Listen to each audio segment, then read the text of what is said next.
Great. Hey, everybody. Welcome back. This is Natalie Cutler-Welsh, and this is episode 99, oh my goodness, of the Go-To Girl podcast, all about making social media and networking easy, fun, and fabulous. And today, I'm so excited to get Natalie Ektal on the call here. We're doing a live blab podcast, and we're talking about a topic that both of us love because both of us are doing it. It's not podcasting.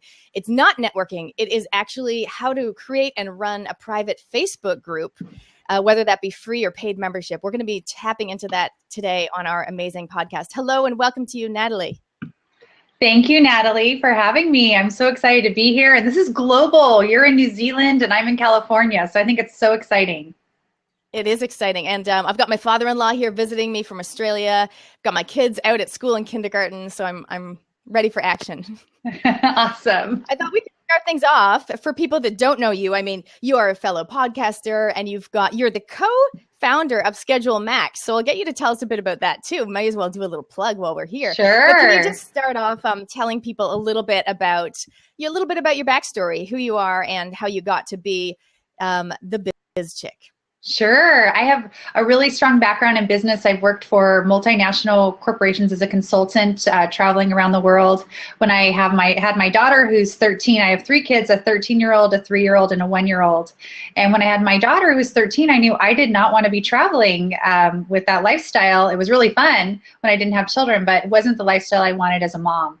And so I went more to a freelance consulting business, and also took some time off before that. Took some time off to just be with her and enjoy being a mom, and then would take projects here and there, and those grew over time.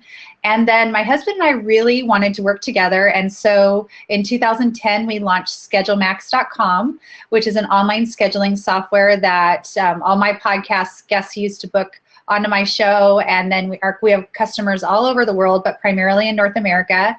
And our customers range from individuals in like the health and fitness industry, to dentists, to house cleaners, anyone you would think you might book an appointment with. Our software facilitates that by letting people do that online 24/7. So, okay, well, and I don't want to name drop any of your competition, but so it's very similar to some of the other. Mm-hmm. Yeah, one of our features that distinguishes us is that we have the ability to text reminders, and that's only for our North American clients, customers. But so that's been really a great feature that people love because some of us have. I think you're one of them. You ignore your email somewhat. It's like so much going on. It's like I can't handle it. So the texting, almost no one ignores their text messages. So it's been really effective for our customers, that, especially those type of people that are really depending on those appointments for their daily income. For, they miss someone for that 1 hour, it really impacts their business. So that's one of our features that distinguishes us. That's awesome. And actually, I will be putting a link to Schedule Max on the show notes as well. Fantastic. Thank you. That's cool. And then I launched Biz Chicks. Biz Chicks January 2014. I was really missing kind of that tapping into connecting with other entrepreneurs. We had gotten kind of isolated as building our own business and launching our own business. And so I launched the podcast because I really wanted to hear more female voices on the air. And for some reason, I thought I was the person to do it. I don't have a broadcasting background, but I love facilitating conversations. And so that strength has really gone over really well, transferred well to podcasting. And I'm a little techie too, so I just love podcasting and the opportunities that it's created for me and the community it's helped me build. Well, I love your podcast. I mean, your editing job is so smooth and slick, and it's such a lovely tone. You've got a really good podcasting voice. What episode are you on? I think you're up some really high number. You know what, Natalie? I literally, like a few hours ago, just published episode 200, of which you are my guest. And we didn't plan this. My episode was actually just published a few days ago, but I guess timing was meant to be for this all to happen together, for me to get to be on your show, today, and then for this episode to publish. So yeah, so episode 200, I'm really excited about it. Wow, that is like huge shout out to you. That is amazing. So I'm on 99, but before this, as you probably know, I've got a podcast called If Only They Told Me. It's Yes. parenting stuff, and it goes with my book, right? If Only They Told Me. There I am. I'm the hectic but happy at-home mother of three. My co-author is the stylish, neat freak, full-time working mother of two. So we kind of tell it like it is from both sides. But we did 125 episodes. That's still available, but we actually stopped recording almost a year ago. So yeah, and that's the great thing about podcasting is that it's really, you're creating evergreen content. So, even women I interviewed a year ago, I have listeners, and I'm sure you do too, with both of your shows. They go back and they listen from the beginning, and all that content is really there forever, and it's still applicable. So it's great. It is. It's awesome. All right. Well, we'll have to do another blab all about podcasting because I know a lot of people love that topic. Yes. So let's get stuck into today's topic. So we're going to be talking about creating and running a private Facebook groups. So do you want to talk a little bit to start off as to, like, kind of the like what, the why, the how? Sure. So I host a Facebook group for my podcast listeners. And prior to that, I was a member of some free Facebook groups and some paid Facebook groups. I don't know how much you want to dig into like the how, and how much you want to dig into that, Natalie. I think there'll be, well, we'll go a little bit by the questions if people give us questions, but I think there's a lot of people out there they're in groups already, and probably they join too many groups. So, I mean, one of my tips is always focus on like 2 to 3 groups and really give them some loving and do the give, get that I love to talk about. Yes. So we'll talk about that, but I would definitely, eventually we would like to come and talk about how do you start your own group? That's really the focus of this, I think, is how do you start your own group? And also, what do you do free? Do you do paid? Do you start with free and then transition to paid? I think those are the kind of questions. If I was to turn back the clock, I'd want some tips on that kind of stuff. So definitely. Okay, absolutely. So first of all, there's 3 types of Facebook groups that you can have. There are public groups that basically you click join and you're in the group. There are closed groups that you click join and the administrator or one of the administrators has to approve you. And then there are secret groups, which only the people that are members of can find. So actually what I do with my, but no one can find the group if it's secret. You actually have to get the people in there and then make it secret. And so that's what I do with my mastermind. I host paid mastermind groups. And so we have a private Facebook group together. And then once everybody's in there, I change it from closed to secret so people can't just pop in and see. So with a closed group, anyone can see who is in the group, but none of the content being shared in the group. With a secret group, no one can even find that group with the people in it. And with a public group, everyone can see who's in it and what is happening in it, all the content being shared. Yeah, and that's awesome to make that distinction. And it's really, it's interesting because, so I've got my Go-To Girl online community. So that's the private Facebook group that is free with like 1,600 women, probably similar to your Biz Chicks group. And I get people all the time asking to join. And usually we just suss them out. Like they look real. They look like a woman who is possibly has a business, and we join them in. And then I've also got, like you, a private group. It's not secret though. And so it's my mastermind group, which is a paid group.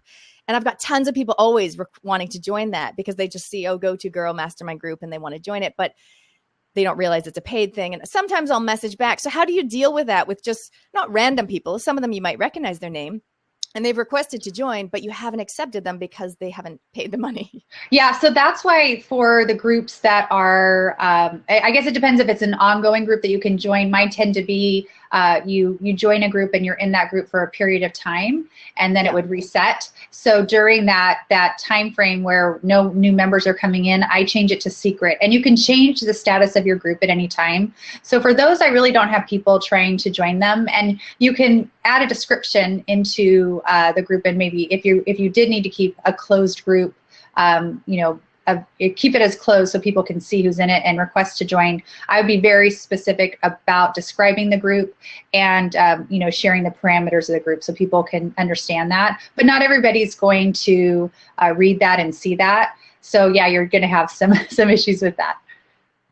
Yeah, no, that's a really good point. So there'll be people listening that are thinking, okay, well, I'm in groups, like I'm a member and I'm active in those groups, and kind of a bit of a tangent, but if you are a member in those groups, make sure you're doing my favorite thing, give, get. So you're not just going in there spamming and promoting your product or service, because it's not a good look. It's not a good feel. So that's one thing. It's kind of a whole nother topic, but I guess there'll be people thinking, okay, well, what would I do? And should I start my own private group? And what would that look like? And so I guess for some people, it's a matter of thinking about, what is your goal? Like, what are you trying to achieve? And how can you do that in a smaller setting? Because I find, Natalie, I'd love your thoughts on this. Sometimes I put something on my public go-to girl page and it'll be like, what are you struggling with most in your business at the moment, or something like that. And some people comment, but they just feel so much more safe and secure, and they're more open if I ask that exact same question in my private group. Even though there's like 1,600 women in that group, they're much more likely to kind of be a bit more vulnerable and say what they're struggling with than to do it in a completely public forum. What are your thoughts on that? I completely agree. I'm getting just a lot more engagement in general with the Facebook group. I personally am in groups way more than I am on Facebook. I am a huge fan of the Facebook group app for my iPhone. I believe they have it for Android as well. But you can literally just go into that app and only see your group communication notifications that are going on there. So that is like another really big tip that I'm always surprised that some people don't know, but that app exists and how fantastic it is, especially just for focusing. But yeah, I think that there's something about feeling like it's a smaller, like, the finite number of people that are there. Definitely, it does help create that communication, especially more vulnerable communication.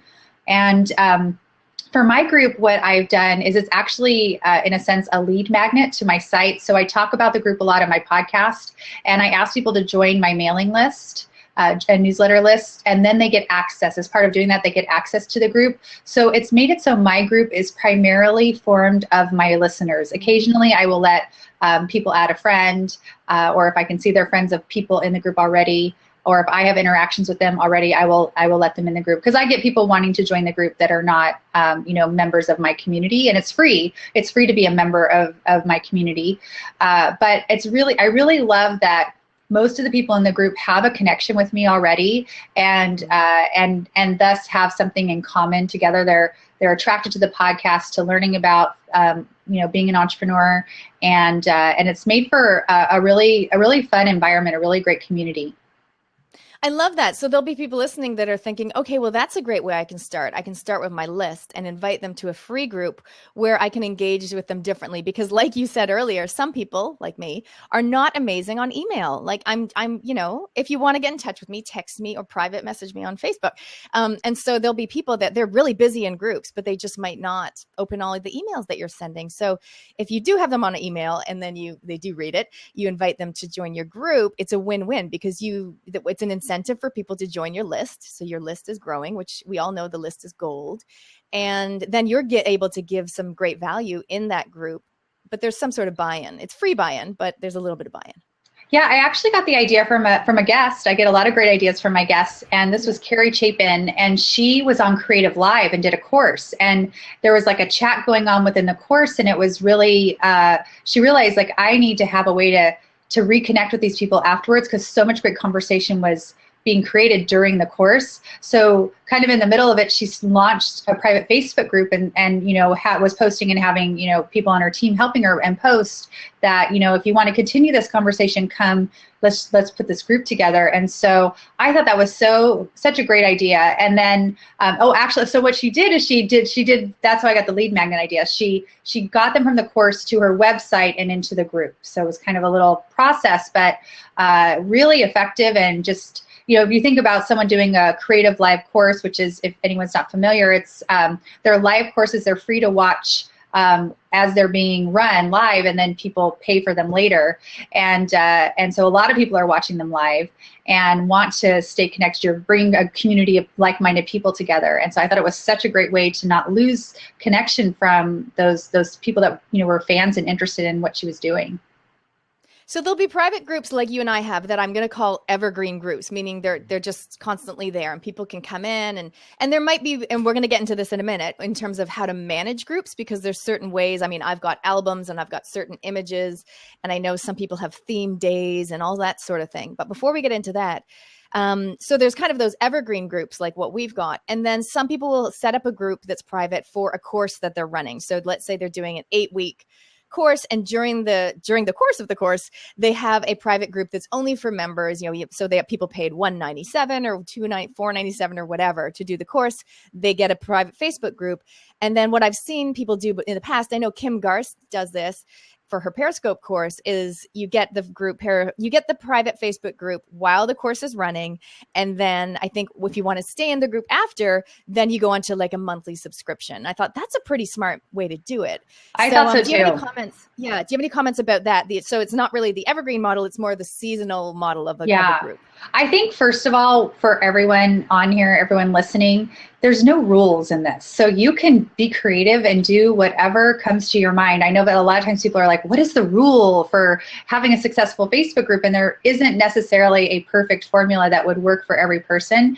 And you may come up with something, new and creative. So, and I say that about podcasting because people ask that too, like, what's the rule? And I say, there's no rules in podcasting. Make it up as you go. Try something new, try something different. So I hope that like our ideas that we're sharing today will springboard people to come up with some creative new things, because I don't think all the ideas have been tried yet. But I love that. I love the idea. I'm also in Kim Garst's Periscope group, and I thought it was so wise. What she did was to, make the group available, because part of why you signed up was to have access to Kim, right? So she's in this group, and you're getting access to her and her team.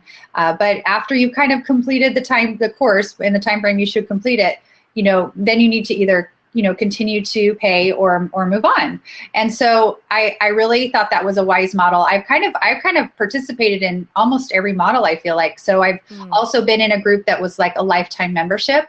That's Podcaster's Paradise. That's when I was learning how to podcast. I joined that group. And so you get the training, and then have access to the group for your lifetime.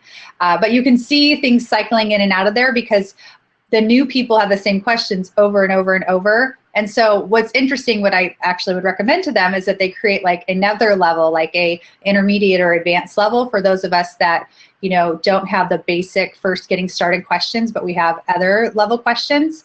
And so sometimes I don't participate in that group as much as I used to, because there are people at a different level from where I am now, and my questions and thoughts are really different. And then I keep seeing the same questions come up like every 6 weeks. So you really have to kind of think about your group and how you're serving. And I think what they're focusing on are those people that are new and getting started.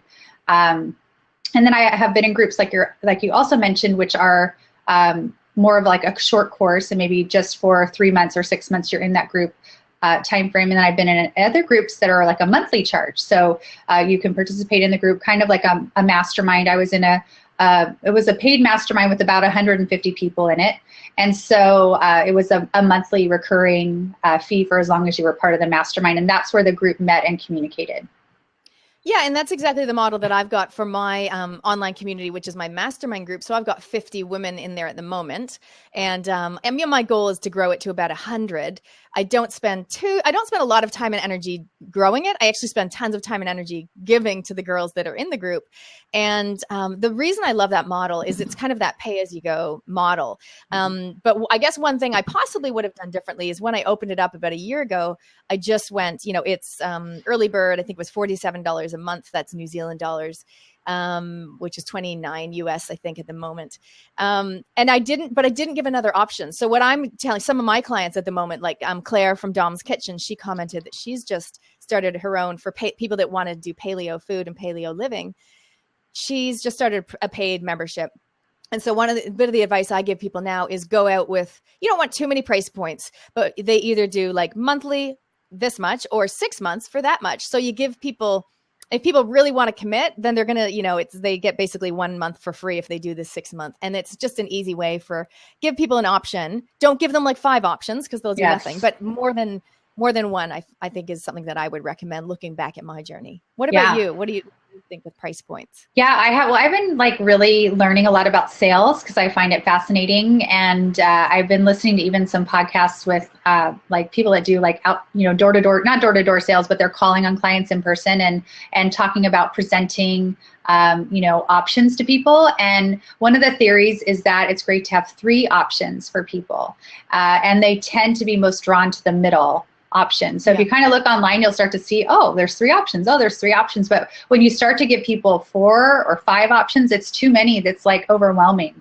And so I like the idea of like having 1, 2, or 3 options, depending on, what works for you and your business. But I love the option of having a longer term option where people get a bit of a discount for paying, biting the bullet and putting some money down. So I do like that kind of pricing strategy. Yeah, and along those lines, the other thing that we also discussed was one of the girls in my, these are the girls in my influencers mastermind, which is kind of my higher level mastermind group. One of the girls was straight away, she was going monthly or a year. And I just said to her, hang on. Like, are you happy to commit to a year? Because if someone in 2 months time or 3 months time jumps in for the 1 year, like you're just committing yourself further. That's so true. really, I think it really comes back to what I love always asking people is, what is your actual goal for yourself, your lifestyle, your business? And does starting a Facebook group work for you? If you're the type of person that just loves to be on the go and give all the time, like you and I probably, then you go for the evergreen model. If you're the type of person that you just get really burnt out and the thought of having a group where people are waiting for you to comment and engage you any day of the week, every day of the week, it's a lot of pressure. So I think maybe the more of the seasonal model for people like that might work. They only have the Facebook group open when they do their course, and they only run their course 3 times a year or something like that. Or people are using private Facebook groups for challenges, right? Like the 21-day or 30-day, 15-day challenge for a lead magnet. And that's a great way to do it as well. And again, it's got kind of a start and a finish, which is nice. I like that too. I think the groups that I don't care for are ones where the person running it stops participating and kind of leaves it. So I've done a few of those challenges and expecting, that the person running the challenge would, be answering questions, and I'll see a lot of questions in there not going answered, and it just starts to feel like a dead group. So I feel like if you are going to run a group, one, you have to like being in Facebook groups. So if you are a heavy participant in Facebook groups, then it probably is a good idea to start your own. And that was one reason that I decided to start mine. I was really spending a lot of time participating in other people's groups. I still do because I love it. I love the ability to connect with other people that are, like-minded and that I can learn from, and that I have something to contribute to them as well. But yeah, if someone wonders if you are an administrator of that group, then maybe you need to start your own because that means you really like it and you like that interaction. And so you'd probably really be great at running a group too. Yeah, definitely. So I think if people who are watching this, either watching live or watching the replay, have a little think to yourself about your business and think, what kind of goodness can I be offering that I just do all the time? What kind of frequently asked questions am I always answering? And what value can that give to my people? And, you're going to know whether a Facebook group is something you would enjoy doing or not. Because like Natalie said, you don't want to do it if you don't love it. No. And I love how you said, Natalie, to start with your why. Really, with anytime you're going to start something, you're going to start if you're going to start blabbing, if you're going to start a new Twitter account, anything, a new business, a Facebook group, you want to know why you're doing it and how it will benefit you and the people that are going to be participating. Because if that's not clear to you, then it's not going to be clear to other people either. And you really want to understand if it's going to be something that you have staying power with. And as you said, maybe understand your personality. If you are like, what's the next new shiny object type of person, maybe like a 1 month or 3 month type group is perfect for you. But like for me, I'm trying to build a community of women. I'm curating women that are really fascinating and interesting to come together into this community and support each other. And so for me, it's a long-term, I can't imagine now not having it, which is strange because I really only had it for a year. The group's only been going for a year. I've had my podcast for almost 2 years, but the group I started last November. Yeah, perfect. And I'm probably, mine has been going a little bit longer. So I wanted to get into the question of transitioning from free to paid. We do have some comments coming in that I'll just mention. So 10 Minute is asking, how do you handle toxic people in your group? So I think that's an awesome question. We definitely want to address. So actually, let's do that now because that can definitely happen. Probably more so in the free groups than in the paid groups. I find maybe people are on a bit better behavior in the paid ones. Yeah, so I feel like as the owner of the group, it's your job to protect everybody in the group. So you have the ability to ban people from your group. So if people are not are not following the give, give, get model, or are just being rude or toxic, I would just get rid of them. If there's someone you want to give them a second chance, you could private message them on Facebook and say, I want to let you know I deleted these posts that you did, and if that's not how this group is meant to be run, and we're cooperative, and however it works in your own words, but let them know that that's not acceptable behavior. But I think that, one thing you'll see in a lot of groups is there's some groups where there's a lot of selling going on and promoting self-promotion. And so I feel like as the moderator, administrator of my group, I have to watch that, because I don't want to be in a group where someone's selling every day. And so I will have people try to, post something they have. And sometimes it's just really nice. It's like, here's a blog post I just did, but I have almost 500 people in my group. And so if we got 500 posts every day about people's new blog, that's going to clog people's feed. No one's going to want to be in that group. So, I gently remind people, and then I delete posts, and then people that, I've mentioned it to them once or twice and they're still doing it, then I just block them from the group. I ban them, because it's my job to protect the other people in the group. 3 strikes, you're out. You're out of there. One of the things you can do is have a really clear kind of a welcome post that you pin to the top of your private group. So when people join, it's like, hey everyone, thanks so much for joining. Just a reminder that we do promo posts on every Wednesday, for example. So when I started my group, I was just more fluid with it. I kind of didn't put rules in place, and that worked well for a while, because I think people like the fact that within reason, they were able to promote their product or service, when the timing was right, rather than waiting till every Wednesday. But then the group got so big that it was, we had to put some rules in place. So one of the things that I do in my group is I have images made up, and it says, I think it's Networking Wednesday, and there's promote yourself, whatever. And then every month I put up an image. So December workshop, webinars, and events. And then they can come and pin their stuff under there. And I have obviously October and November. So the idea is that it's easy to find things if you're looking for something. And it keeps it kind of a little bit more organized, rather than people just randomly putting stuff in there. Yes. So, but it's an ongoing process. It is definitely. And it's just really about having boundaries with other people, and first letting them know what the boundaries are. And then you have to enforce those. It's just the same as in any other relationship, but it plays through to, your Facebook group relationships too. And let's transition into paid groups, because what I found is that when people are investing, like they're putting money down, whether it be $9, like Claire's group, the Paleo $9.95 or something, or whether it be mine, which is $47. How much is yours for your monthly group? Do you know off the hand? For my mastermind groups, they're paying for also mastermind time with me, so it's a weekly meeting. So that is $200 a month. Right. Okay. So there's also small. It's small. It's like 6 to 8 people. Yeah. But once people are investing money and also time into a group, they're much more likely to get way more value out of it, but then to be on kind of better behavior, and just the level of respect and the level of, I think the word I use for mine is, these are focused and fabulous women in business. And they're just more focused. They're happy to invest that much money every month, and they just get amazing value from it, compared to a free group. I find it's just a very different atmosphere. Yeah, I think as you start to see a lot more groups now, like a year ago, there were so many fewer groups, and so now there's kind of been a group explosion. So I think you're going to start to see people become more selective what they're in, and you're going to see more group administrators start to offer paid options and be focusing their time in there. If you look at the kind of probably who we consider our influencers, most of them don't run free groups.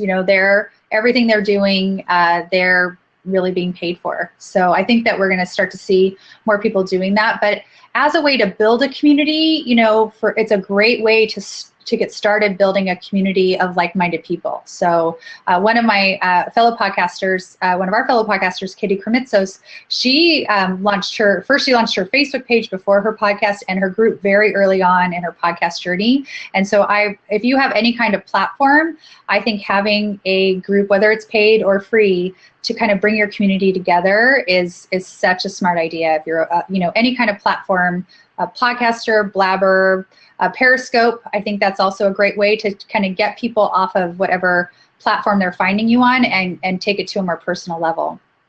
So you're saying if somebody found someone on Periscope, let's say they were a health and wellness person, they found them on Periscope, and then that person would set up a private Facebook group called like whatever their business is, Periscope Health and Wellness. Yes. Yeah. Right. And so they're basically bringing it saying, hey, you found me on Periscope. Come on over to. Yeah. Facebook. Let's continue this conversation in my Facebook group.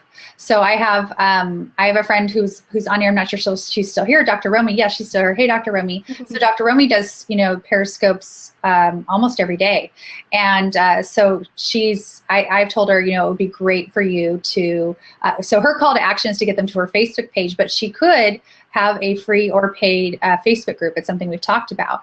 So, and I have other friends that have done the same, but I think that if you're putting yourself out there with content, you really want to find a way to connect with those people, whether it's through your email list or a Facebook group. And it probably is a lower barrier to entry to join your Facebook group than to find your website and join your email list. So I highly recommend that you have a call to action at the end of your blabs, periscopes, podcasts, and that you're bringing those people to a different way to communicate with them other than the platform where you're delivering the content. Yeah, exactly right. I mean, we could spend a whole, podcast talking about Periscope. In fact, I did one, if people haven't listened to it yet, episode 97, I think, is about, I think it's an overview of Periscope and Blab. What is the difference? To use them for your business. So you guys can check that out. I also have a free download, which is 6 mistakes you don't want to make on Periscope, which can be quite handy if you haven't gone live, or even if you have some tips you don't want to make. So I wanted to ask you, Natalie, in terms of do's and don'ts for private Facebook groups, is there anything you've done or you've seen that you think like that's not a good idea in terms of managing a private Facebook group? For paid or unpaid, or just in general? Just in general. Yeah, I think, I kind of touched on one before, which is if it's your group, then you need to manage it and administer it. And if it's too much for you or not part of your, sphere of greatness, have someone else that has good boundaries help administer it. And I feel like, probably there's a lot of people listening that want to start one but aren't sure how, or are nervous to, or don't really have a platform where they can drive people to. So I just always like to share with people, I was really nervous to start my Facebook group because I was worried no one was going to join it. So you always have a few friends that have your back. So what I did is I reached out to a few, personal friends and online friends and said, hey, I'm starting this group. Would you join me in this? And, you can also ask people to would you be, an ambassador in the group, or have a special role, a leader in the group, and help me get the conversation started for the first, 4 to 6 weeks. And is there anyone else that we could invite? And then I always think inviting people personally rather than just, posting on Facebook or wherever you're going to announce it. When you get that personal text message or personal Facebook message or personal email, you're way more likely to respond to that than something that is sent out to a huge group of people. You kind of get they call it the herd mentality when someone else will do it. So other people will join that group. I don't need to help my friend out here. So, but if you have something that is, if you're providing good content in the group and creating great conversation and community, then your group's going to grow naturally and organically. Yeah, well, I love that you mentioned that. I call it the shoulder tap. So whether it be a private Facebook group or a new course that you're running, or a high-end offer that you're doing, whatever it is, I tell my clients, I've got a whiteboard behind me. Go to the whiteboard, and I want you to write down like 20 of your favorite people, like people that maybe they've worked with you in the past, maybe they haven't. Write their names down, and then I want you to circle like the top 5 or whatever, and then go and private message them or email. But don't, like you said, don't just batch email everybody. That you can definitely do that, but you'll find that people are way more likely to respond if you do that, if you've got that private. And I call it the shoulder tap. Like you're essentially going, hey there, I'd love you to join my group. I love that. So true. Look at it. My poster is actually tapping me on the shoulder. You're tapping yourself. Tapping myself on the shoulder. So what I'd love to do is, we do have some people that have a free group and they want to transition into a paid group, or maybe they just have a Facebook page with lots of followers and they just want to skip the whole free group altogether, and they want to go straight to a paid group. Do you have any comments around that? I guess one of the things I would say to people is make sure that you don't just say, hey, everyone, launching this new group, I'd love you to join. Like you have to actually really lay it out for them. what are the benefits for them to join? Like, how is it going to make their life or their business better? Like, it's that whole thing of naming the problem and you being the solution. What are your comments on that, Natalie? Yeah, I feel like for something paid, you probably need, a page on your website or something besides just kind of announcing on Facebook, I have this paid group, and you're going to need a way to collect payment, which Dr. Romy's asking in the chat room as well. So you're really going to need to take them outside of Facebook. I don't know if you have another way of doing this, but I think you need to take them outside of Facebook and get that, the sign up process complete, and then they get access to the paid group. And really, I think you need to have, like you said, what is the cost benefit and why would people join? And I really don't think you can just decide one day without having any kind of audience or followers behind you, hey, I'm going to launch a paid Facebook group, because you have to have people that are already interested in connecting with you and interested in what you provide. So that if you don't have that yet, then I think then the free Facebook group is a great way to start, and then later offer, the chance to mastermind closer with you, have that close connection, get training. That's kind of part of what you're paying for. And the benefit is the community, and the other benefit is the community of people in the group that have also paid money for the same thing. Yeah, I'll speak a little bit on the tech side of things. So what I think I initially started out with a lead page, and because I think I was doing it from a webinar. So I was on a webinar, Perfect. Do my webinar thing, and then at the end say, if you want more amazing stuff like this, then you might want to join my online mastermind group, and I give them the link, and it took them to a lead page, which is great. And that was integrated with PayPal, and they can use their credit card. What I actually do now is I tend to send them mainly to my website. So I've got a dedicated page. If you guys even want to just check it out for sales, like purposes, marketing, it's gotogirlsocialmedia.com/MM, which stands for mastermind. And it probably could be a bit better in terms of the design of it, but basically nice imagery outlining what it's all about. And at the very bottom, I think I go into some FAQs, like how much attention will I get from Nat specifically? And what if I'm really busy one month? Do I still have to pay? Like, I kind of answer a bunch of questions down the bottom. And I think also on the sales page, I give them 2 opportunities to click.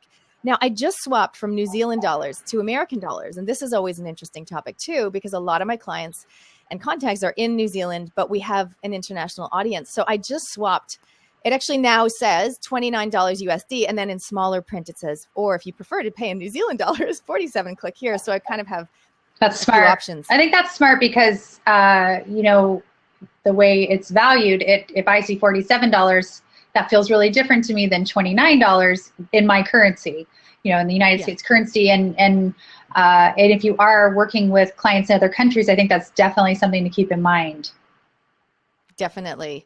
So people can just check that out. But so that, again, that's with WooCommerce on my WordPress site. And so that goes through, and I think on that they can pay. Well, it's a subscription. So mine's a subscription. So I've got it set up on PayPal with it just rolls over recurring revenue, recurring payment, which is brilliant. I say you make money when you go to the beach, right? You're washing the dishes, you're walking the dog, your PayPal is dinging because people have paid, which is great. So I think for a lot of people watching and listening, they'll be thinking, that sounds really good. I want to do that. So I guess the main thing is coming back to knowing the value. If you are asking people to pay, knowing the value that you're offering and making that really clear on your sales page. Because like you said, you can't just do a Facebook post. I mean, Facebook posts and Facebook ads are going to be part of it, but maybe more than that, it's a part of your email autoresponder sequence rather than something you're putting out on Facebook. Definitely. And you can also use Facebook ads to drive people to your Facebook group. So that's just another option if you're trying to grow your group. If you don't have followers already and you're trying to, attract people to your group, that's another option for gaining, membership. I asked you earlier about do's and don'ts. I just realized one of the things, it's probably a do, but it's something I would have done earlier in my group, is I'm just implementing a panel of experts into my mastermind group. So what I've got now is someone that's an expert in lead magnets and graphic design, someone that's an expert in business finances, someone that's an expert in health and wellness, etc. And it's like, those girls have been in my group for like 8 months. And now I'm offering them, I'm shoulder tapping, of course. It needs to be someone that I believe in. I know their work. I think they're great, genuinely. And I'm kind of elevating them into this panel of experts status, and it just gives more gold to the people that are in the group. It helps to attract more people into that paid group, and it's a win-win-win, and it helps my panel of experts kind of with their positioning and they're being seen as the go-to person in their field. The go-to girl. I love that. And, another thing when you are moderating a group is to tag people that you want to pull into the conversation. So you're helping facilitate the conversation. For example, today I actually posted an article on Twitter. Twitter has some new changes. They changed their star from favoriting to a heart for liking. And so I posted that article, and we've talked a lot about social media. Over the last summer, I did a whole social media summer camp series. And so there's been a lot of conversation in the group already, and asked people what they thought. And then conversation was starting, and then I tagged some people and said, hey, what do you, these are my Twitter experts in the group that literally have businesses about social media and Twitter. What do you guys think? Because I really want to hear what they have to say. And then if I had another person actually wants to hire someone to run their Instagram and Pinterest, and said, does anyone have any resources? And so I tagged a former guest who's a Pinterest expert. I'm not sure if she offers those services, but I'm pretty darn certain that she knows someone that does if she doesn't.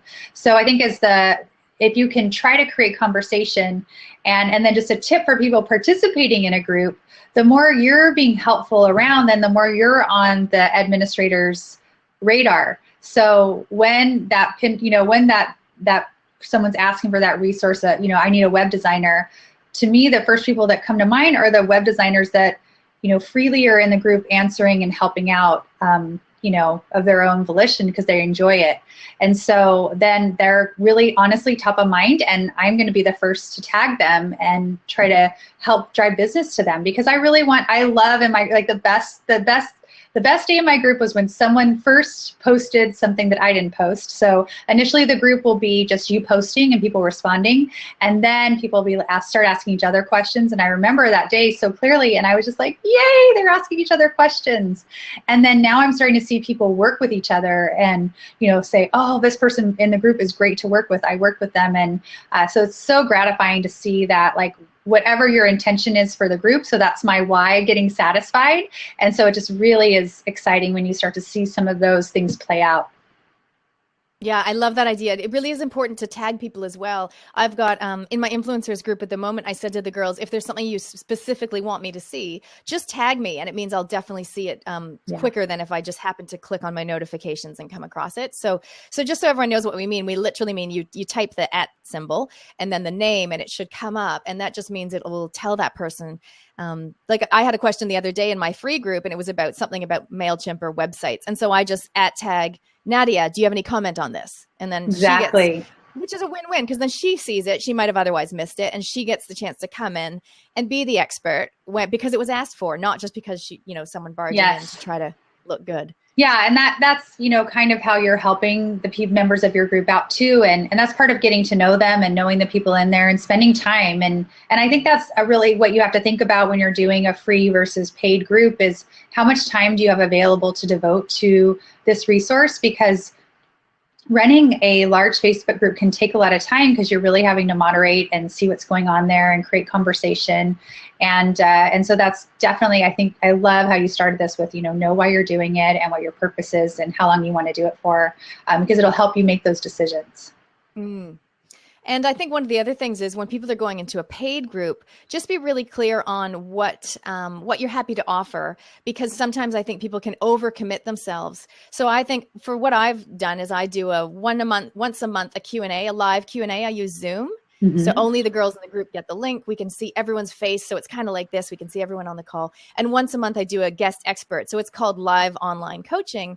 And then every 2 weeks, I give them a checklist or a challenge. And then, of course, we're just generally in the group. And for me, that's actually a lot of work, but it's the right amount. And I feel like I'm giving great value. Whereas if all I was doing was just being in there typing to them, but they never got to see me, they never got to ask me specific questions, then I wouldn't feel comfortable charging 47 New Zealand dollars a month. But because the value that they're getting is so awesome, I'm totally happy with it. So I think you need to, when you're planning your group, especially at the start, think like, what am I happy to actually give these people, and what am I actually able to deliver on, so you don't overcommit or under give. Very true.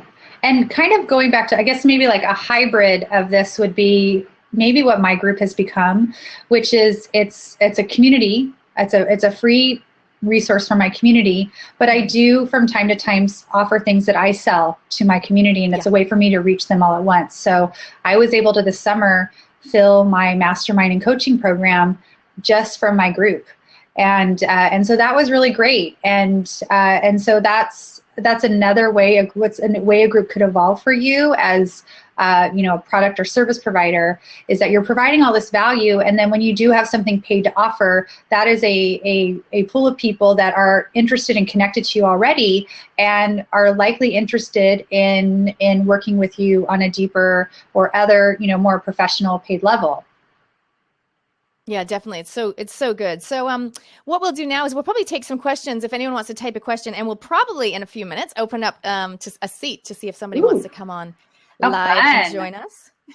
One of the things I wanted to also ask you about is, what is your process? Do you have, I know other groups have like Tip Tuesday and promote your business, your social Saturday and things like that. What do you use to organize it? Yeah, I used to kind of do kind of the same thing every Monday, every Tuesday. And I started noticing, even just for myself and even in my own group, that we were getting bored with that. Like that just got old. And so I'll mix it up, and I don't always do like, this is Monday, this is Tuesday, but I always do Promote Your Biz Tuesday. So Tuesday's a day that you can promote your business. And then Monday is usually some type of goal setting day, whether it's a weekly goal or a monthly goal, something that people want to be held accountable for. But I change it up. I try to mix it up because we were all getting bored with it. I was even getting bored with it, but I would post things and no one would comment. And then I like to do really fun and whimsical things too. So like we did one post, which was just like, who's your favorite, who was your movie star crush growing up? And then people posted pictures of their movie star crushes. And then we could really see the range of ages in the group. So I really attract people of all different ages. And so we had, some 20. Who was your crush? Ricky Schroeder. Oh my God. Yeah, Ricky Schroeder was the first boy I ever thought was adorable. So I posted Ricky Schroeder. I think that was the picture that I posted. I guess that's my other big tip, is images. Images are powerful in all of social media, and they really can create more engagement in your Facebook groups. So spending some time creating an image that attracts people to be like, what's this about? And I just did one this week on, I posted a purse and I put what's in there. And so I asked people, what's in your purse that shouldn't be there? Because I looked at my purse and I was like, oh my gosh, I have a blue sticky hand in here, which I did from Halloween. And I had a diaper, which was not dirty, thankfully. And then I forget what else, other thing. I have so many things in my purse. I couldn't even post all the weird things in my purse, but I posted like 3. And it was really fun to see the conversation.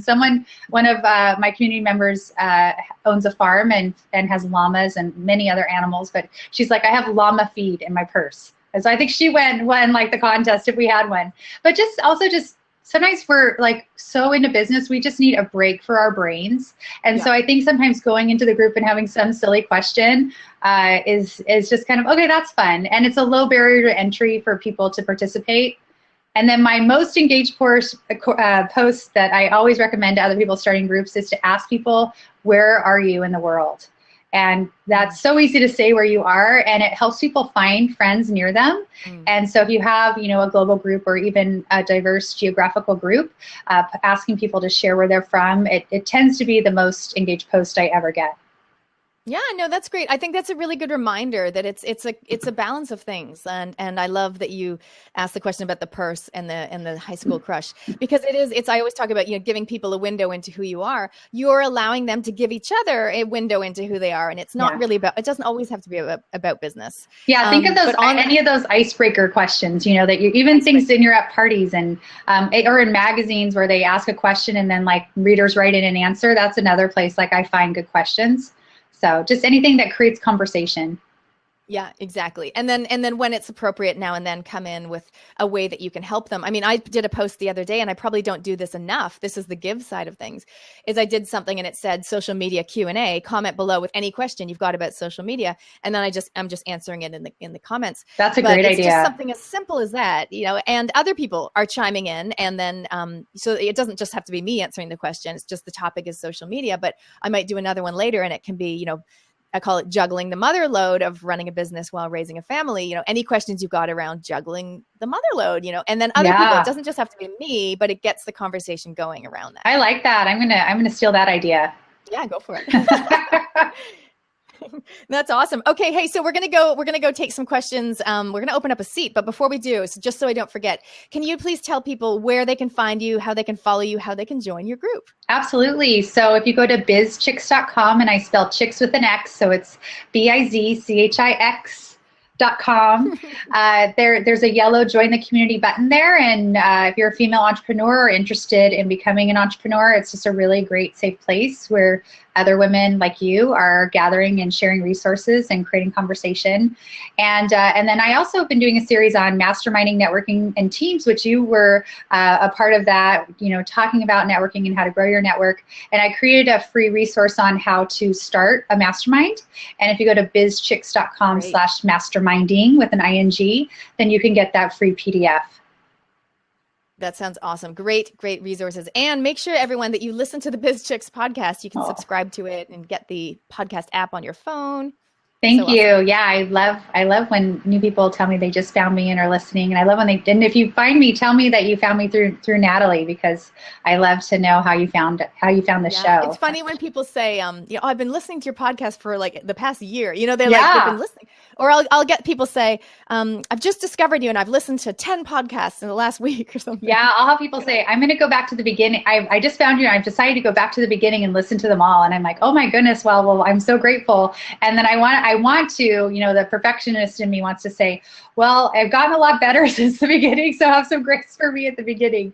But I don't. I just try to say thank you, and I figure they know I was just starting out at the beginning, and it's going to get better from there.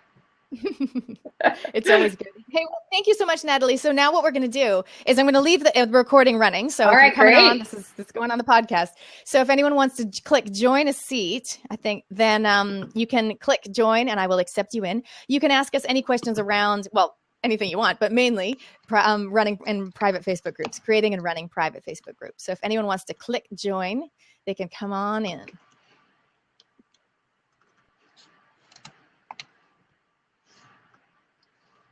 In the meantime, should we sing? What have you got coming up? We've only got a few months of 1.5 months left for 2015. What have you got coming up in this next month and a half? Yeah, so my next series is really focusing on. It's going to be mostly a solo series on just tips for new business owners, and a lot of the things that come up with my coaching clients and mastermind clients. I see themes, I'm sure you do too.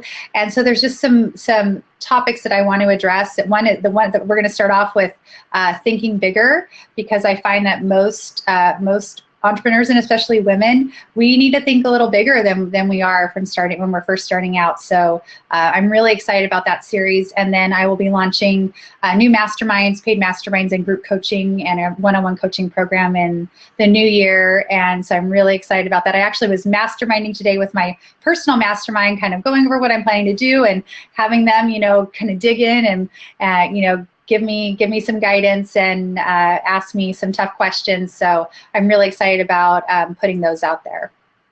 What tools do you use when you're doing your masterminding? Are you guys on like GoToWebinar? Are you Skyping? Are you Zooming? We use Google Hangout on Air, and you can it records to a private YouTube. But I know that you use Zoom. You've mentioned that before, and I have some other friends and colleagues that use Zoom. So I'm definitely going to be checking out that platform for the new year, because I have some issues with Google Hangout, which we all do, and so I'm really looking forward to trying out some other technology. Well, actually, when I went with my private group, I used to use Google Hangout when I did these monthly Q&As and monthly guest experts. But I just found, first of all, it would sometimes do that thing where you can see about 1,000 pictures of the same thing. It looks a bit kind of a tube tunnel thing. We'd have to restart the call. Or some people just found it really hard. They didn't know where to click to get on. It was just tricky. Yeah. And so the reason I love Zoom, although I'm on a paid version, I think it's only $15 a month, so it's fine. And that version allows me to go as long as I want, whereas the free version is 40 minutes, and it allows me to have 25 or 40 people on the call, whereas the other one is only 9 people for free. So I just love it. It's so easy. It's just one link. You can schedule them, or you can just start them off the cuff, and you just give everyone the same link. I just put the link in the private Facebook group, and then I also email it out to them. And so far, so good. Awesome. I'm going to try it. I really am excited about it. How many people can you see on the screen at a time? What's the max? I think that more people can join, but you can only see, like with a Blab, right? If we had anyone joining us, we'd have 4 faces. Whereas on Zoom, you can have, I think it's about, I'm not sure. I think it's 25 total. Okay. I'm not sure. When I did it last time, I could actually only see a certain number of them, and then you can scroll through them all. Oh, but you can only okay. see about 8 or 9 at a time on the screen. Great. Check it out. Yeah. Okay, guys, I'm going to wrap up the podcast part of it, and then Natalie and I will stay on for a few questions if anyone's got them. Perfect. So thank you so much for listening. Thank you so much to Natalie for coming on the show today. And congratulations on your podcast. What's that? Congratulations on your podcast too. 99, next almost week, 100. 100. Woohoo! That is huge. Huge. What a milestone. You guys can check out the show notes that go along with this. If you're only listening to this on iTunes and you want to see our amazing matching pink outfits, then you can go to gotogirlsocialmedia.com/99 for episode 99.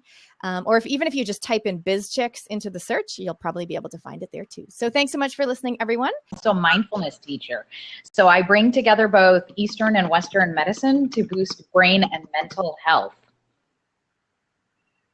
Okay, excellent. And do you actually have a private Facebook group yourself at the moment? No, I don't. And that's exactly why I'm getting on this call, because I figured this was like a sign from the universe that I am home this afternoon getting rest after traveling extensively in October. And here I am. So I had a few questions, but I'll let Dr. Danya introduce herself. Okay, go ahead, Dr. Danya. I'm Dr. Danya Gonzalez Copeland, and I am a retired therapist. I didn't go to med school. I went to med school and I didn't like it, so I just decided to get a PhD. So Romy, you got it. I don't think anyone that has a PhD is pretty impressive. Yes, PhD right there, Dr. Danya. After the PhD, I might as well have gone to med school. I agree. And I think a lot of people would argue getting a PhD is even more cumbersome or challenging. And I think one of the greatest failures today in mental health is that medical doctors and psychologists, therapists aren't more integrated and working together. You know, there's such a big disconnect. So, but you're finding that they are more and more. So, I mean, and I still have patients and clients, but I'm actually I'm on my new phase in life, and that's trying to, like get on Facebook and Twitter and things. I don't even understand Twitter, but, just trying to start a new kind of a group, and doing something a little bit different. So, I kind of was perusing around, and one of my clients said, "Have you used Blab?" And I said, "No." And I haven't been able to get off. I found out about them about maybe a week or two ago. I get off. I'm on every day because we're talking about something interesting. Yeah, it's a really cool platform. It is very cool. And you've got a longer surname than I do, so that's pretty impressive. Okay, Dr. Romy, we'll go back to you. Do you have a certain question about how you could use a private Facebook group for your business? I do, both Natalie and Natalie. Thank you so much. I know you answered some of my questions earlier. And so this is just a first practical question that maybe a lot of people may have starting out. When I think of my time as an entrepreneur, and maybe managing a Facebook group is not something I can easily, farm out to a virtual assistant. I am the face of the brand. I need to be present. How much time do you think you both invest in your Facebook groups? Let's start with your unpaid ones, and then maybe, I know the paid ones are a little different because they may be masterminding, but I'd love some guidance before I just jump in, not realizing time commitment. Yeah, Natalie, you go ahead. Yeah, I think you've asked me that before, and I've told you I don't want to know. Okay. I spend a lot of time in my groups, but I also get a lot out of it. So that's for me. I wouldn't be still podcasting if I didn't have my Facebook group, because it allowed me to see my community and interact with them in a way that I wasn't able to do before. So that became really powerful for me. But specifically to your question, my guess is all total, I have 2 paid mastermind private Facebook groups, and my unpaid community group, probably about an hour a day is my guess. Some days it might be more, some days it might be less, but if I had to round it up, 5 to 7 hours a week, probably. Thank you. Okay, well, Yeah. So I've got my bigger free group, and I'm probably in there every day. But popping in actually a couple times a day, just popping in. And sometimes it'll be commenting on what people have put in or at tagging somebody. But when you've got a free group and a paid group, I ran the free group for about a year. And then Natalie Sisson, Suitcase Entrepreneur, another Natalie, she said to me, like, when are you going to start charging people? And I was like, I can't suddenly like start charging people. So that's why I set up a new group, and it had to have a different value, different offering. And it does. It's very, very different. Similar vibe. Everyone loves the friendly vibe, but it's very different because you get way more TLC and specific information and all that. So I actually ended up backing off slightly my free group and putting more love into my mastermind group. And now I've gone and launched a third group, which is called my Influencers Mastermind Group. And that is a secret group, so you won't see it. And it's an application process and all that. And it's much more expensive. And so it's a matter of just balancing the give, get. So to answer your question, I probably spend about 10 hours a month. Maybe more on my paid group. So that's, let's call it the Go-To Girl Mastermind Group, that one. And I probably spend 1 hour a week on the big free group, just popping in and out. Okay. And then with my influencers, oh my gosh, I spend quite a lot of time with them, but they're paying me some really good money, and I really want to help them step up their business and help them to shine. So, great. That's where most of my energy is going at the moment. But I think it's a matter of, if you like that medium, first of all, some people they don't like. I love Facebook, and that's where I'm comfortable, and that's where I'm on the ball there. So if you know how to operate in a group like that, then it's a good place to start. And in terms of how much time you're going to spend, it's like a little bit of a rabbit hole with that one. Like, how Facebook is, it can suck your time. So one of the tools that you guys can check out is called Rescue Me or Rescue Time, or it actually tells you how much time you spend on Facebook. But I'm the same as Natalie. I'm like, I don't even want to know. Yeah. It's definitely. So, but I'm the same. I'm like adding up. I pop in and pop out, but my paid groups, I'm going to spend more time in there because they're paying for my time. And so that's where a lot of focus is going to go. Okay. So how do you get people to pay for your time? Like, I have clients that some of them now are getting kind of old, so they want to see me on Skype, which is okay, but I don't even know how to charge on Skype.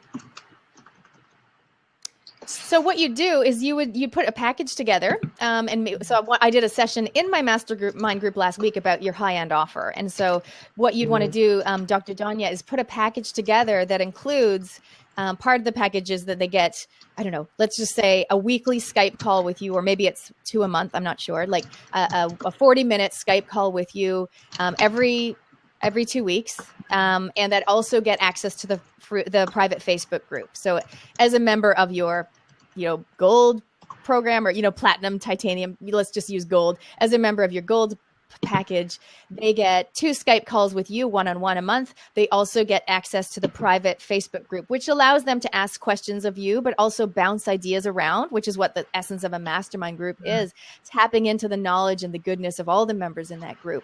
And because they're paying to be in that group, they're much more invested. Like, they're going to just be more respectful, and they're going to give value, and they're going to get more value from it because they're actually paying money to be there. So I hope that answers your question. So you're not charging on Skype, but Skype is the medium that you're using. I've used Skype for just to talk to, personal friends, but, Skype is, somebody was telling me, don't you use Skype? And I'm like, yeah, for personal friends. They said, well, you can do it with charging people. And I'm like, how? Okay. I mean, so it's just basically you don't need to leave your house to see them, or they don't need to come to your home office. Right. You would just use Skype calls. So I sometimes Skype, and I sometimes use Zoom. I like Zoom because I can screen share more easily. I can record it easily. I can have more than one person on the call really easily. But it's very similar to Skype. It's like group Skype. So you would just include that in your package, and you'd charge them accordingly with an invoice or a PayPal link, or however you charge people. Do you have any comments on that, Dr. Romy or Natalie? No, I think you covered it. You did. Yeah, thanks. I wanted to highlight, because I see this conversation going on the sideline from Success Sean, and it was something I was asking earlier too. So I just didn't know if you want to pull him in or her in. I don't know if it's a he or she. I'll go out. I'll go out so somebody else can come in. I can listen. Okay? Okay, thanks. Bye, Dr. Danya. Bye, Dr. Danya. Yeah, thank you, Dr. Romy. So Success Sean, if you want to come on in and ask your question. He's like, it's a him. It's a him. Okay. All right. If Okay. you can handle this much estrogen, Sean, you should come on. And he's got a Spider-Man logo. Love that.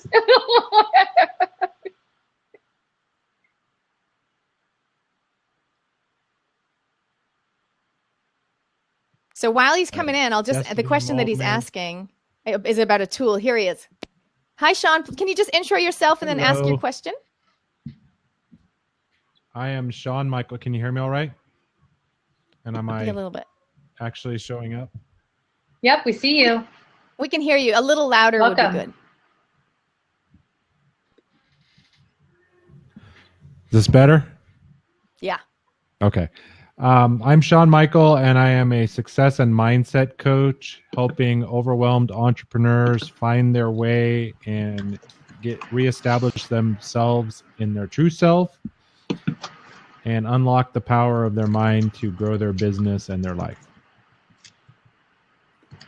And I was asking about, I heard of a tool at one point. So what I was wondering from you, Natalie, and Dr. Romy, if you have a group as well, in a paid group or a group that's based on being subscribed to your list, are you manually controlling, like approving membership?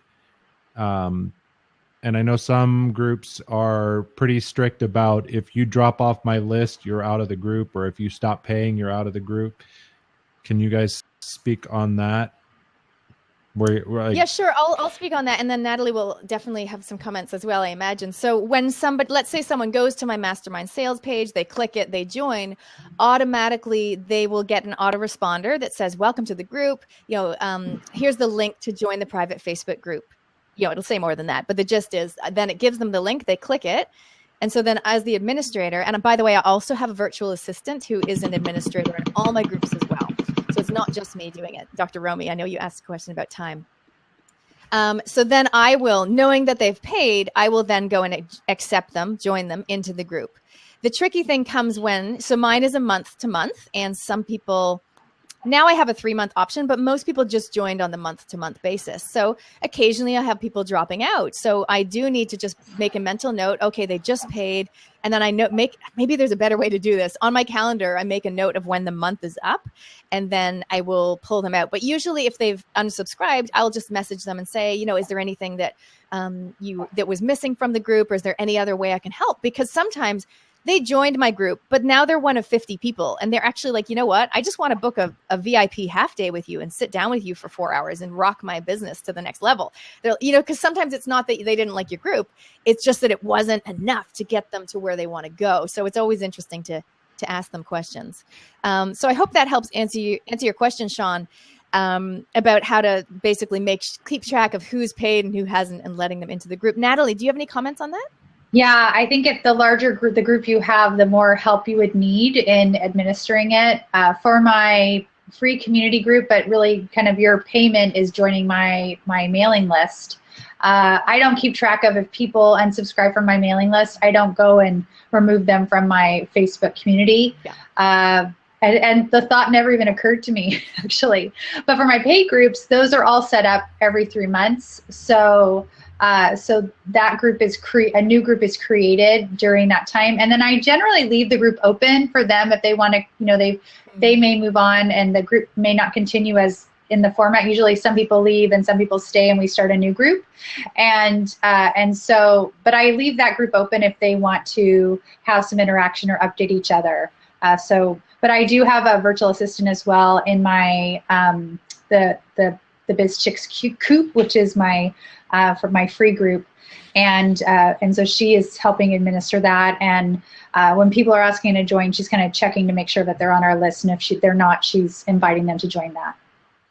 What do you both think of just charging someone outright for 6 months or a year? If, when it's not something where it's a 21-day challenge, but like I think of your Biz Chicks Coop or kind of what's evolved on Periscope for me is Dr. Romy's Zen Den. And if I bring people and just say, hey, it's 1 year, pay up front, and I feel like that's less of a bookkeeping nightmare. Is that too long of a commitment, do you think, to ask people? It only comes back to you. Does that suit you? Yeah, I completely. think. Yeah, you pay for a year, and it renews every year on January 1st. So it's like maybe, kind of truncated fee or whatever. So, but yeah. what if someone joins 6 months in and pays for a year, but you want to stop your group in 7 months or something? That's kind of what I think Natalie's asking is it a lifetime group you want to be in, or a one-time membership level? I think also, I kind of think it's nice to have both, which you kind of mentioned earlier. I agree the monthly recurring revenue thing can be a little bit more, a little harder to set up. But I think that for a lot of people, they're not sure how it's going to be, and they may not want to commit to a year unless they're really raving fans of yours, which you do have a lot, Romy. So I happen to know a lot about your business because we were in a mastermind together. But I think you probably do have the raving fans that would pay that year to have access to you. Okay. Well, yeah, I think first of all, it's like, do you like the idea of doing a year, or does that freak you out in the sense of like, that's a lot of commitment for you, especially with, I mean, if you only think of it as the calendar year, but if they join in 4 months time and then they sign up for a year, right? It's just a lot longer. So I would recommend, even if you do feel comfortable with a year, some people won't, right? So they'll be like, whoa, like that's way too much time for me. So I would give them a choice. Maybe monthly is a bit of an administrative nightmare. So I would go 3 months for this much, or 1 year for that much. And obviously the 1 year is going to be slightly cheaper overall when you do the math. And so that's the incentive, because you want to have some sort of incentive there. Usually I tell people have either an early bird price, like it's this much, or it is going to go up. So I know Natalie earlier used the example of Podcasters Paradise, right? So when people first joined in the early days, it was like pretty affordable. And now it's like super expensive. But they all get the same thing, and it's lifetime membership. So that's one whole different model. The model you're going for is, I love the idea of was it the Zen Den? Yes. So Zen Den. And so for you, I would do a year if you're happy with a year, but I would also give them either a 3 month or a 6 month. Don't give them all three. I think it's too confusing. I would go 3 months or 1 year, or 6 months or 1 year. Okay, that sounds great. I'll keep you both posted, ladies. Thank you. Hop on, because I see a lot of other questions coming on, and I don't know if someone else wants to come into your open seat, but thank you both for your wisdom. I love the work both of you do, and I'm so full of gratitude you're here for women who are starting their own businesses like myself. So thank you both. Yeah, thank you, Dr. Romy. Yeah. Well, hope you guys can tell that we totally love it. So we're happy to answer some questions. Oh, thanks, Sean. Thank you. He kind of dipped out. So someone we've got renewal of 48. How much do you charge when you do that? Sorry, I missed the question. I think that they're wondering how much you charge for a paid group.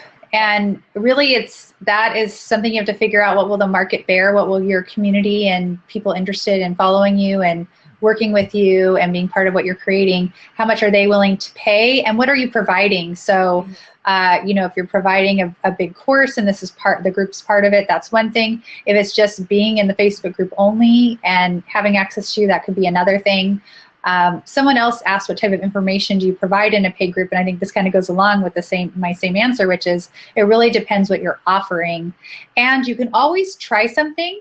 And if people don't sign up, then you have to change your offer. So that's how you can learn and grow. So, and also if you have some people that you think are interested, test it out with them. So I have some new programs. I'm changing my programs a little bit for the new year. So I'm not only testing it out with the women I mastermind with in my personal mastermind, but I am running it by some of my current coaching clients and just saying, hey, can you be honest with me? How does this sound?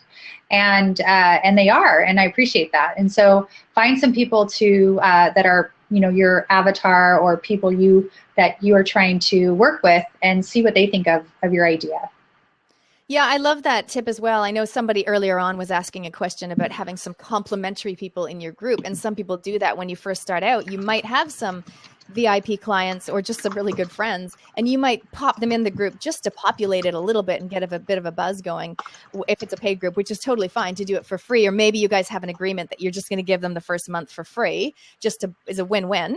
And then you'll send them the PayPal link, after the month and say, hey. So I actually sometimes do that. If I've got a client or a contact and I know I can help them, but maybe they can't afford me for my one-on-one pricing, I'll invite them to join the mastermind group. Or sometimes, depending on the situation, I'll pop them in for a month for free and they get the feel for it. And then I'll send them the link. Now, I'd love to ask you this question, Natalie. What about the join for $1 a month for free? What about that model? What are your thoughts on that model for getting people in the door? So join for $1 a month for the first month? And then it's something more after that. And then it goes up to whatever, 27, 45, 95, whatever. Yeah, I've actually was thinking about that because I have in mind to launch a membership program in the new year, and so I've been thinking about that. And with Schedule Max, that basically is a recurring subscription model, my other business. And so we offer a 30-day free trial.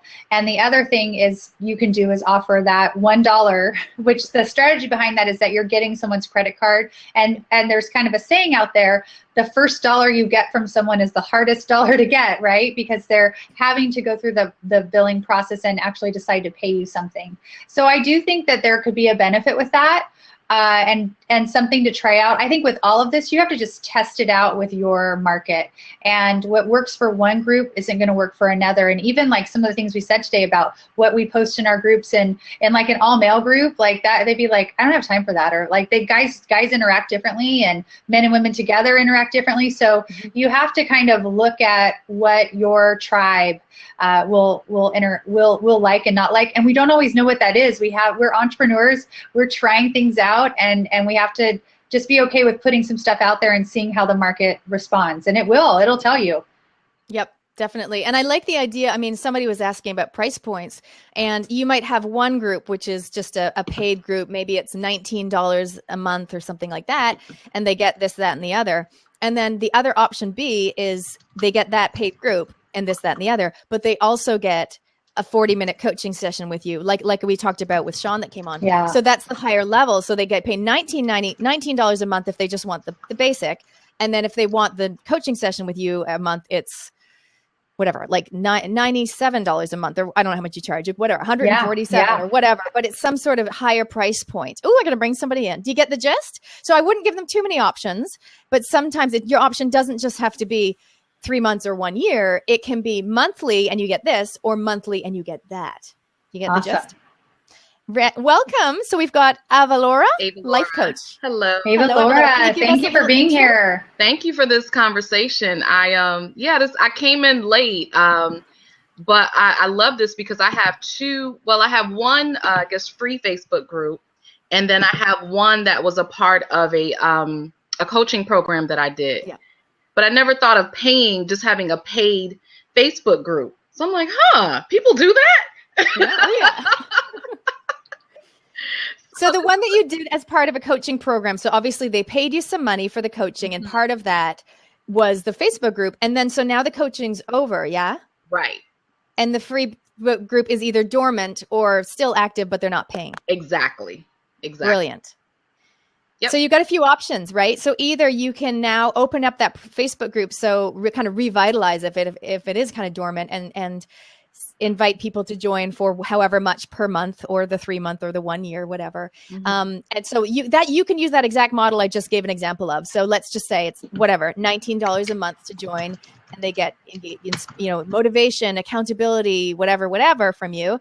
Or if they want also to get 2 coaching sessions every month, as well as part of being in the group, then it costs this much per month. And then it's just a matter of, what they want. And that way you're catering to people's needs. Because some people are like, I just want the basics. I just want the group. I just want the support. And somebody else will be like, no, I want you. Like, I want to speak with you one-on-one a couple times a month to get my life to that next level. You got my brain is spinning now. I'm thinking. Fantastic. I love this. So is it, because it almost sounds to me like a membership site, except it's in the Facebook group in a sense. Yeah. And that's one thing we didn't address on this call yet, was the question of, well, what happens if Facebook suddenly says like, oh, hey guys, now we're going to charge you for administrating private Facebook groups? Or what if suddenly Facebook is gone and you lose all your people? So I just want to touch on that, because for me, I love Facebook. And so I don't run mine on my website with a login online forum. I can't even remember passwords. It's just like, Facebook is easy for me. That's where my people are. It makes sense. But you also want to make sure you've got their details. Like, I love that Natalie has people on her list and then they get into her group. I'm kind of doing the opposite. They get into my group and then hopefully they'll join my list. But you want to make sure you protect yourself so that you've actually got their email addresses, so that if something happens to Facebook, you can still find them. And if you have to start again because Facebook suddenly says we're going to charge you $200 a month for your private group, which who knows, right? But for the meantime, it's super easy to set up. Like literally, you just go create group. It's so easy. No, I love Facebook groups. It's easy, so easy to manage. I use albums a lot, so I'll create albums. So with my influencer girls, I have an album full of kind of challenges. So it says 20 ways to make 5K on the album. It's just an image I made in Canva. It says 20 ways to make 5K, and then they have to come in and comment with all their ideas. And the idea is that it gets their brainstorm past this block of, well, I can only think of 5 ways. It's like 20 ways to make 5K in my business. Right. And it's really easy for them to go and find that. And I have another image that says targeted Facebook ads. And then they go in and they comment on like who their ideal client is and what other Facebook pages they want to retarget. So we kind of have ways of managing the group and just make it really easy for them to find old conversations. So I like using albums. But yeah, Facebook is easy. It's free for the moment. So you think you're going to do it? I'm definitely going to do something. Watch this. Definitely going to do something. Yeah, it's just a matter of what. But I love that idea because I do have a lot of people who want to work with me who can't afford my services. And normally I would just do group coaching or something like that. But some people can't even afford group coaching. So Exactly. I think this is an awesome idea to do something like that because I do have that group. It is dormant, and I was just using it just for group coaching. Yep. And so I definitely think I could do something with that and pull people in. But I like that idea of getting people, registering them first, and then bringing them in so I have all their information. So yeah, I'm definitely going to do something. Thank you for that. No worries. And I love it. The fact that people can work with you. So it's that one-to-many model, right? So in the past, a lot of us have done one-on-one, and there's only so much time in the day, right? I mean, I've got a preschooler, I've got 2 other kids, a husband that needs my time and attention. So it's like, you can't help everybody, even though we want to help everyone. So the Facebook groups allow you to do that one-to-many model. And then if people want to pay a little bit more to get access to you, they can get that as well. And you can use Skype or Zoom or whatever to do that coaching. So and I already do that. Yeah, I mean, definitely for coaching. I mean, now I'm going to check out Zoom because normally I'll use Skype. There's also a peer.im, which I love as well. But I'm going to check out Zoom too. Excellent. So this has been awesome. Hey, Nat, I've got to run and pick up my kids from school. It's a busy time of day here.